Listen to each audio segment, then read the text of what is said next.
You're a coffee vendor, Cole. We don't match. We never did. I've been carrying this relationship and I'm done. Sign the papers right now and get out Of my life forever. It started at 6:47 in the morning. Chicago, February. The kind of cold that doesn't ask permission. Most of the city was still asleep, but on the corner of Mercer and 9th, a guy named Cole was already setting up his cart. 26 years old, quiet hands, steady eyes. He moved like someone who had already made peace with something the rest of the world hadn't figured out yet. He stacked paper cups, filled the thermos, wiped down the counter, slow and deliberate, like every single movement meant something. An older man named Walter shuffled over first.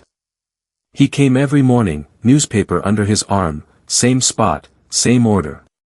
"Cole," Walter said, wrapping both hands around the cup, "you put something different in this today."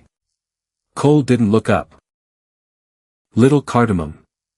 Wind's picking up from the east. Figured your knees would need it." Walter closed his eyes and took a slow sip. "Boy," he said quietly, "you don't make coffee. You make medicine." A cab driver named Marcus leaned against the cart. He'd just finished a double overnight shift, his eyes half closed. "Man, I don't know what you put in this," Marcus said, "but I swear my body stops fighting me after the first cup." Cole smiled. "It doesn't fix anything. Just makes you forget for a minute." That was his life, quiet, contained, purposeful in a way nobody around him understood. Then a black SUV pulled up. 3 men got out, expensive jackets, clean shoes, the kind of confidence that comes not from earning it, but from borrowing it from someone more powerful. The one in front raised his voice so the whole block could hear. "Everybody clear out. This corner belongs to Mr. Damon Cross. Parking expansion starts today." Walter stepped back. Marcus put down his cup. The small crowd dissolved without a word. Cole didn't move. He kept pouring, kept stirring, like they weren't there. The man walked up close, looked Cole over like he was checking for something to throw away. "You hear me? Pack up. This is cross territory." Cole looked at him. No panic, no anger, just eyes that had already seen worse. "This corner belongs to the city," Cole said. "Not one man." The guy laughed. "You know who Damon Cross is?" "I've heard the name. Don't need to know more than that." The man's jaw tightened. "Keep playing tough. See what happens." He shoved the cart sideways.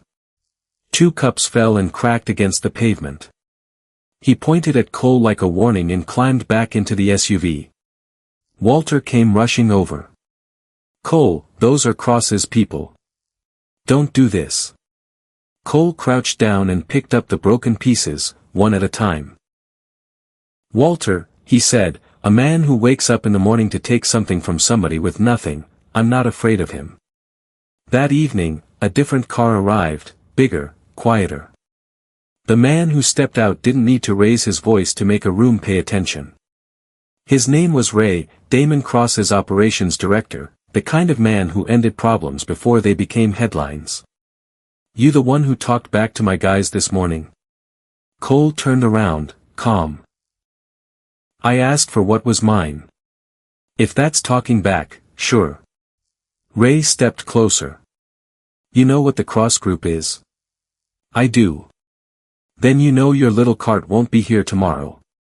Cole started packing up his things, unhurried. Without looking at Ray, he said, "Ray, can I ask you something?" Ray stopped. "How do you know my name?" Cole looked at him then, steady, almost bored. "Same way I know about the Section 9 land filing from 3 years ago. The one with the missing signatures." The air between them changed. Ray's face went still. Something flickered behind his eyes, not rage, something closer to fear. "What are you talking about?" "Just reminding you," Cole said. "The cart stays. Do what you want with that." He picked up his thermos and walked. That night, Cole sat in a rented room that had seen better decades. One bed, one table, a photo of his mother on the wall, and a laptop on the table that looked completely out of place, sleek, expensive, the kind of machine that belonged in a boardroom, not here. On the screen, files, financial records, corporate structures, names that meant something in this city. Damon Cross. Brandon Chen. The Sutton Park Group. His phone buzzed. Yeah, it's Sophia. Her voice was careful. You okay? Heard the Cross guys came through. I'm fine, Sophia. Pause.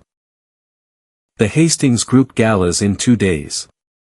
Brandon Chen, the Sutton people, Cross, they're all confirmed.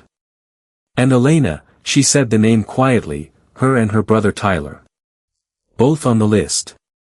Cole was quiet for a moment. He looked at his mother's photo. Sophia, handle the Cross situation quietly. No moves yet. Yes. But Cole, tomorrow. He put the phone down. He didn't sleep for a long time. Elena. That name, his wife, daughter of the Ashford family. Sharp, driven, beautiful in the way storms are beautiful from a distance. He had loved her genuinely, the kind of love that doesn't calculate. She had married him because her grandfather asked her to. And for a while, that was enough. But as her career rose, the distance grew, and the distance grew a wall, and the wall grew until Cole could no longer see over it. The next morning, Elena called before he was out of bed. Cole, come by the apartment today. There's something we need to handle. Her voice was the temperature of a fire exit door. Fine, he said. When he arrived, her best friend Nora was already there, sitting straight, papers in hand, ready. Cole had barely stepped through the door before Nora was on her feet. Here, she thrust the papers at him. He took them, looked. Divorce papers. The room went quiet. He set the papers on the table, looked at Elena. Is this yours? Elena glanced at Nora for half a second before answering. Yes. It's mine, Cole. This isn't working. I've been carrying this relationship, and I'm done. Was that you talking, or her? He nodded at Nora. Nora stepped forward. She's speaking for herself, and honestly, you've given her nothing. She's built everything she has with her own hands. You sell coffee on a street corner. She deserves more. Cole looked at Nora, not angry, just still. That stillness made Nora uncomfortable. Nora, he said, I didn't ask you. Nora went quiet. He turned back to Elena. Their eyes met. Something crossed her face, quick, involuntary, like a flinch at a sound only she heard. Then it was gone. Cole, she said, sign the papers. He was quiet for a long moment. Then he said, I'll sign when you tell me yourself. No audience, no scripts. He picked up his jacket. When you make a decision that's actually yours, call me. He walked out. The next morning, Elena called again. Same cold voice, same flat command. Cole, come now. He arrived. This time, someone else was in the apartment, Damon Cross, sitting on the couch, legs crossed, wearing the kind of watch that costs more than most people earn in a year. Cole saw him and understood everything. Elena stood quickly. She didn't look Cole in the eye. Cole, these are the divorce papers. Sign them. I'm moving forward. Cole looked at Cross, one long look, then at Elena. Is this your decision? Elena's voice cracked just slightly before she steadied it. Yes. You're a coffee vendor, Cole. We don't match. We never did. Cross leaned back and smiled, the smile of a man who's already won. Brother, she's made her choice. You're not on her level. Sign the papers, go back to your corner, and I'll make it worth your time. Cole didn't respond to him. He walked to the table, picked up the papers, read each page slowly. Then he picked up a pen. Elena's breath caught. Cross sat up straighter. Cole signed page by page, set the pen down. Then he walked to Elena and extended his hand. "My grandmother's ring," he said. "It's mine." She hesitated. Then she slid it off and placed it in his palm. He closed his fist around it, said nothing for a moment. Then, "Elena, I want you to remember something. Everything you've built, everything you think is yours, it exists because of me. The day you find out what that means, it's going to hurt." Cross laughed out loud. Big talk from a guy with a coffee thermos. Cole turned, looked at Cross the way you look at a door you're about to walk through and never come back to. "Damon, the day isn't far where you'll be standing in front of me asking for something. Remember this moment when that happens." Cross laughed harder. "Sure, buddy. Sure." Cole left. Outside, the cold didn't bother him. He walked to his bike, put his grandmother's ring in his pocket, and made a call. "Sophia." Her voice dipped. "How'd it go?" "It's done." Silence. "I'm sorry." "Don't be." He exhaled. "The gala. 2 nights from now. Get my clothes ready." A pause. "Which ones?" "The ones from the Scottsdale deal." Sophia's voice changed, something between surprise and quiet excitement. "Cole, you're coming back. Tell everyone to be ready tomorrow night. Chicago changes." The next day, Cole ran his corner for the last time. Walter came. Marcus came. A little girl who always asked for hot chocolate came. He gave everyone extra, laughed a little louder, stayed a little longer. He knew what this morning was. When he packed up the cart, he looked at Walter. "Nobody's going to bother this corner after tonight." Walter frowned. "How, son?" Cole smiled, climbed on his bike. "Trust me." That evening, Sophia came to the room.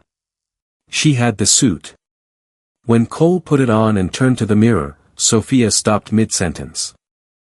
This was not the man who ran the coffee cart.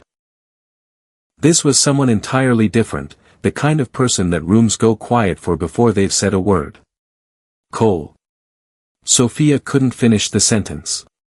"You scared?" he asked. "A little." "Good," he said. "So are they." The Hastings Group Gala was held at the Grand Continental on Michigan Avenue. 8 o'clock, 200 people, the kind of crowd where everyone knows everyone and the air smells like old money and fresh ambition.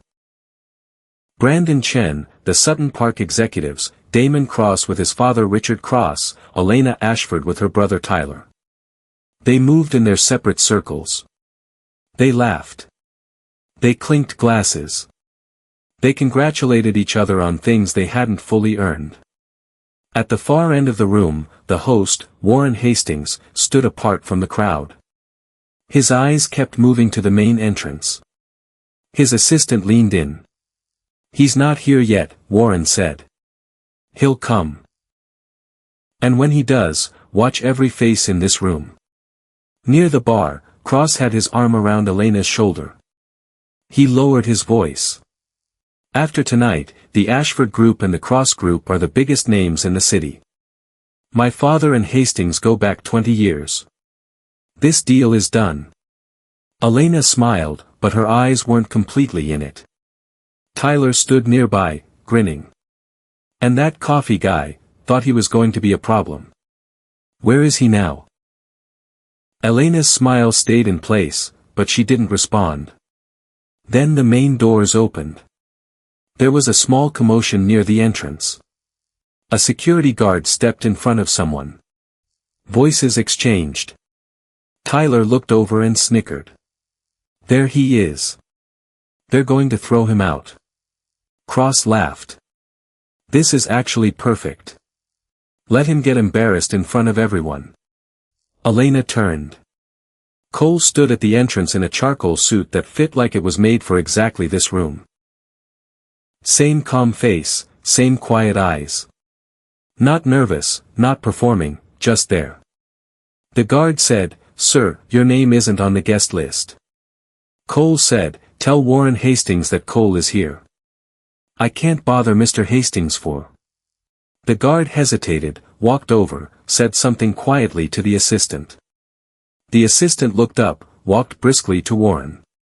Warren Hastings turned around, looked at the door, and walked toward him himself. The entire room noticed. Warren Hastings had not walked toward anyone in 20 years. He reached the entrance, looked at Cole, and a smile broke across his face, the kind of smile that belongs to a memory. He grabbed Cole's hand with both of his. "5 years," Warren said. "Where have you been?" "Selling coffee." Warren stared at him for one full second. Then he laughed loud. "Genuine. You haven't changed," Warren said, and walked him into the room. The room went still. Elena's glass lowered slowly. Cross stopped mid-sentence. Tyler said, "What is happening right now?" Brandon Chen's eyes narrowed. The Sutton executives exchanged looks.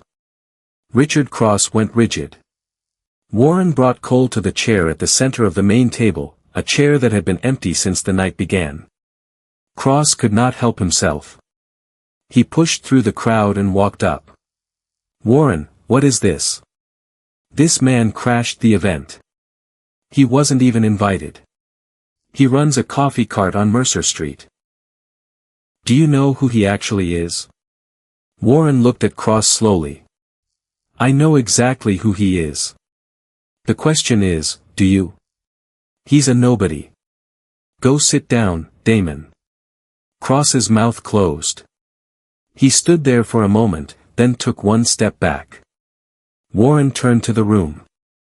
Quiet settled without him asking for it. 3 years ago, Warren said, when the Hastings Group's Singapore acquisition was 18 hours from collapse, one person stepped in quietly. No press, no credit.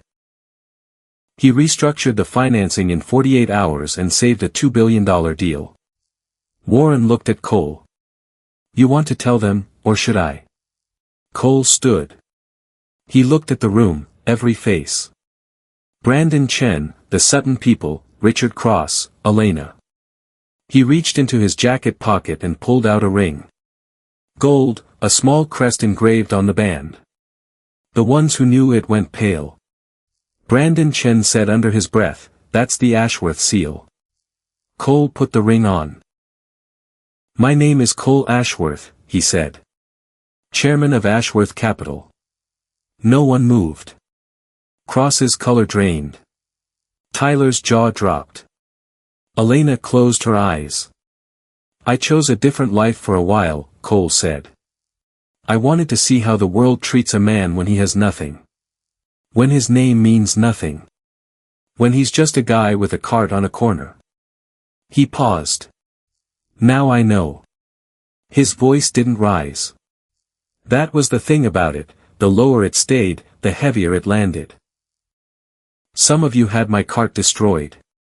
Some of you threatened the people who depend on me for a cup of coffee in the morning. Some of you signed my divorce papers in the same week you were pitching me for a deal you didn't know was mine." He looked at Cross. "Damon. The 3 projects you and your father are here to pitch tonight, every single one of them, I am the silent lead investor. Have been since the beginning." Richard Cross put his hand on a chair to steady himself. Damon went completely still. Brandon Chen turned to his partner and said nothing. His silence said everything. Sophia stepped forward from the edge of the room, tablet in hand. Cole said quietly, "Effective tonight, Ashworth Capital is calling in its stake. The Cross Group has 72 hours to restructure, or we dissolve the partnership and reissue." Damon's knees buckled slightly. "Cole, I didn't know. I swear I didn't." "You knew I was a person," Cole said. That should have been enough. Then Cole looked at Elena. She hadn't moved. He walked toward her slowly. The crowd parted without thinking about it. When he stopped in front of her, she looked up. Her eyes were wet, her hands were shaking. "Elena, I have to tell you something," he said. His voice was not angry. That made it worse. "The Ashford Group's last 4 contracts, the ones that kept your company alive, I funded them through a shell company. I didn't want you to fail. I wanted you to be okay, even when you didn't know I was there." Elena's face crumpled. "You were successful," he said, "because I loved you. Not because you didn't need me. You just didn't know what form I was in." He reached into his jacket, the divorce papers, already signed, already done. "This is final," he said. "I'm not fighting it. I never was." He set them on the table beside her. "But I need you to know, the life you built, the one you thought was your own strength. Part of it was mine. And I gave it to you because I wanted to. Not to hold over you. Not for this moment." His voice caught for exactly 1 second. "Just because I loved you." The room was so quiet the chandeliers seemed loud. Tyler looked at the floor. Elena's mother, who had slipped in from the back, pressed a hand over her mouth. Elena reached for Cole's arm. He stepped back, not cruel, just final. "I hope you build something real," he said. "I genuinely do." Then he turned, walked back to where Sophia was standing. In front of everyone, he took her hand. "When my own life was falling apart," Cole said, loud enough for the room, "Sophia kept everything running. She kept me running. She never asked for credit. She never asked for anything." He looked at her. "That ends tonight." Sophia was crying. She didn't look away. Elena watched from across the room. She understood now, all of it. The quiet mornings, the small room, the cart, the way he never fought back. No matter how hard she pushed, he had been choosing this the whole time. She had mistaken patience for weakness, stillness for failure, love for dependency, and by the time she understood the difference, the door was already closed. Warren Hastings announced the formation of the Ashworth Community Trust. $500 million allocated for vendors, hourly workers, and small business owners targeted by corporate land grabs across the city. The room applauded. Elena stood in the corner alone. The applause rang in her ears like something she would hear for the rest of her life. Cole and Sophia left together. Richard Cross opened the car door for him. No one asked him to. He just did. The car pulled into the Chicago night. Cole didn't look back. Elena eventually left the city. It came out later that the Ashford Group had been quietly propped up for years by a man she called a failure. The revelation ended her career before she could end it herself. Sophia became Cole's partner in every sense of the word. Ashworth Capital doubled its valuation inside a year. And sometimes, on quiet mornings, Cole still went back to the corner of Mercer and 9th. He'd get there early, set up a small thermos, pour a cup for Walter. Walter never asked why. He just wrapped both hands around the cup, closed his eyes, and said, every single time, "Still tastes like medicine, son." And Cole would smile. Not the smile of a man who won. The smile of a man who never forgot who he was when he had nothing. Because the most dangerous person in the room isn't the one making the most noise. It's the one who already knows how the story ends.